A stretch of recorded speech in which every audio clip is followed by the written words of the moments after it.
రాష్ట్రంలో విద్యాశాఖలో నూతన అధ్యాయానికి లోకేష్ బాబు గారు నాంది పలికారు.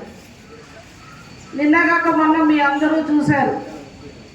ఏదైతే ప్రభుత్వ పాఠశాలలో చదువుతున్న చిన్నారులు 10th కానీ ఇంటర్మీడియట్కి కానీ ఫస్ట్ క్లాస్ వచ్చిన స్టూడెంట్స్ని గుర్తించి రాష్ట్ర వ్యాప్తంగా కూడా షైనింగ్ స్టార్స్ అని చెప్పి ఉచితంగా 20,000 రూపాయలు చెక్కులు కూడా అందించిన ఘనత ఈ కూటమి ప్రభుత్వాన్ని చెప్పి మనమంతా ఒకటి ఆలోచించాలి.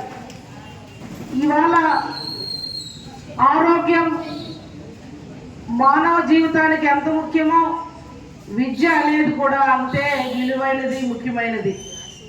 ప్రతి ఒక్క తల్లిదండ్రులు కూడా మా పిల్లల్ని మీరు చదువుకునే వరకు కూడా చదివించడానికి ప్రోత్సహిస్తున్నాం.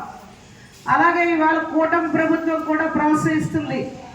ఇప్పటికే పాఠశాలలకి స్టార్స్ కూడా లోకేష్ బాబు గారు పెట్టడం జరిగింది.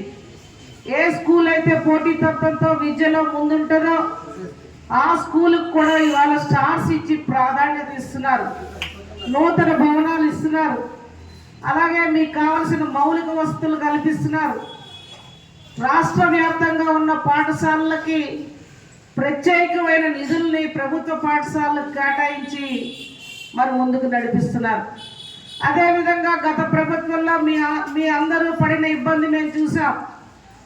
దొడ్డు బియ్యంతో మీరెవరూ కూడా మధ్యాహ్న భోజన పథకంలో భోజనం చేయకుండా ఎన్నో పత్రికలు మీడియా ద్వారా వచ్చిన కథనాలు మేము అందరం చూసాం.